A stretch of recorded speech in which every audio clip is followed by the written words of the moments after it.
男人从身旁的巧克力树上随手一掏，放进嘴里一口吃掉。接着他又来到楼下，用电灯泡挤出一杯热乎乎的巧克力牛奶。等喝完牛奶后，他竟然连手中的杯子都给吃了。可这些也仅仅只是阿鲁出门前的开胃甜点。收拾妥当后，阿鲁拿起背包准备出门，关门前还不忘顺便品尝一下门上的把手。而这就是阿鲁花费上百亿打造的美食小屋。随后阿鲁来到豆郎的身边，这位小伙伴已经整整2年半没有吃东西了。于是阿鲁只好先出去溜达一圈，打算给豆郎去找点食物。可等他再回到家时，整个人都傻了，除了地上残留的印记，整座房子被吃得连渣都不剩。不过这也怪不得别人，毕竟阿鲁的房子全是用甜品搭建的。这时阿鲁的肚子也咕噜噜的叫了起来。好在泰利为了欢迎他回家，已经提前准备好了一只螃蟹猪。阿鲁二话不说就将肥猪送上烧烤架。这种螃蟹猪的肉质 Q 弹紧实，不仅有猪肉的浓香，而且还带有大闸蟹的鲜甜，简直好吃到让人停不下嘴。可泰利却丝毫不感兴趣。为了不让泰利饿死，阿鲁决定带着他开启新的冒险之旅。刚出门不久，两人就撞上了一只捕获等级15级的鸭鸟兽。送上门的食材哪有不收的道理？简单的处理过后，鸭鸟兽就被直接绑上烧烤架。然而面对香气四溢的烤鸭，泰利依旧提不起半点食欲。无奈阿鲁只好自己享用。只见他随手一刀划开酥脆的外皮，撕下一大片鸭肉送进嘴里，肥而不腻的肉质加上入口即化的口感，这味道简直比最顶级的和牛还要好吃1万倍。阿鲁吃的大快朵颐，根本停不下来。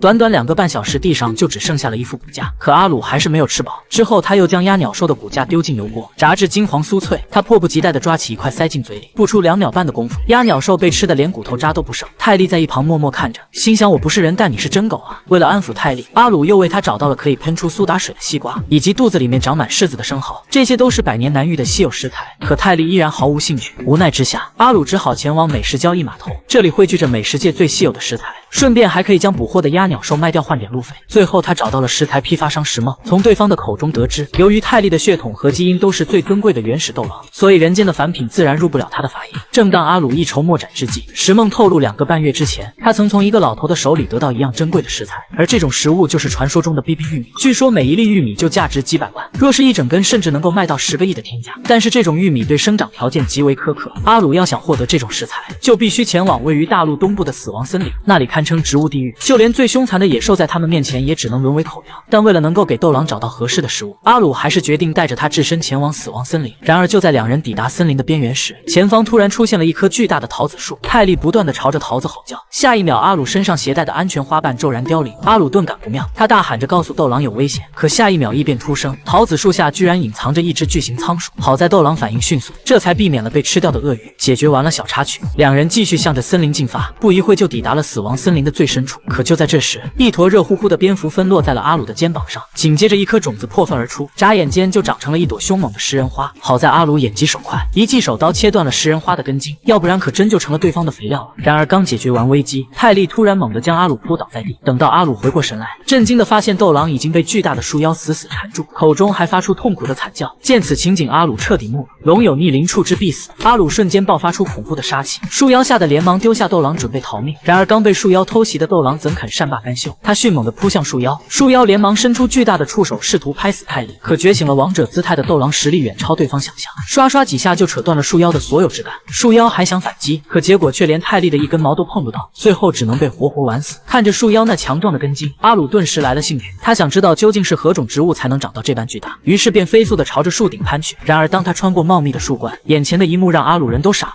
以上便是本集的全部内容，接下来再补充一些细节。安全花瓣是美食界特制的危险感应植物，它能感知半径500米内等级高于10的生物杀意并瞬间凋零。鸭鸟兽虽仅15级，但在人间界足以单挑一支全副武装的军队。它的皮肉自带油脂自密功能，烧烤时吸出黄金比例脂肪，口感胜于顶级和牛。BB 玉米因跨界生长携带高浓度美式能量，普通生物食之即细胞爆裂，唯有泰利这种拥有顶级基因的魔兽才能借此激活沉睡的血脉之力。总的来说，阿鲁的这次冒险既暴露了泰利挑食的根源，也铺垫了 BB 玉米的终极悬念。看似荒诞的猎食背后，是美食猎人世界独有的生存法则。珍贵的美食往往伴随着致命的危险。